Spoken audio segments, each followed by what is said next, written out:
For Buster's story, Yeah. I'll double your value here. I'll tell two quick ones. Okay, so Buster's pretty chubby and pretty out of shape and pretty just all around useless. He's a pug cross, so he's got the squished in face.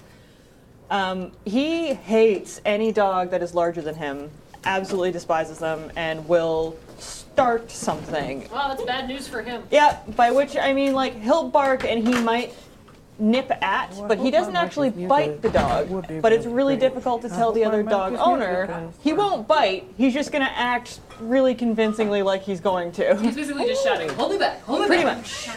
But, you know, that's not going to fly, so we just keep him away from other dogs. Smart. But there's one park that we could take him to where it's large enough with enough fence that if it's empty, we can let him off leash. So that's the only place Buster gets to be off leash. So we're walking around the park, almost back to the car, and of course, because the universe is like that, a big dog enters at the other end of the park, and Buster puts his head up, and we're like, no! And he starts bolting towards that dog, and I'm like, that dog will kill my dog, and he'll deserve it. Like, I can't really say anything.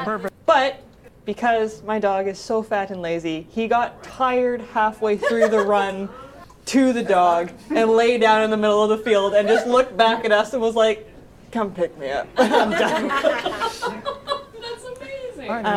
And then another cute one was, again, he's not very agile. He thinks he's a cat sometimes. He puts a bag of treats on top of our dining room table.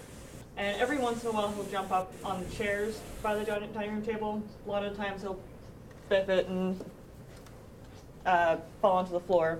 But he got really ambitious one day and decided that he wanted to jump up on the chair, and then he wanted to jump up on the table to get those treats. He jumped up on the chair, and I looked at him and I'm like, don't do it. Don't you jump up on that table. And he looked right at me, took a jump onto the table, biffed it, ricocheted off the table onto the side of the chair, ricocheted off the chair onto the floor, and just ping-ponged to the floor. I'm like, you deserve that. It's a beautiful boy.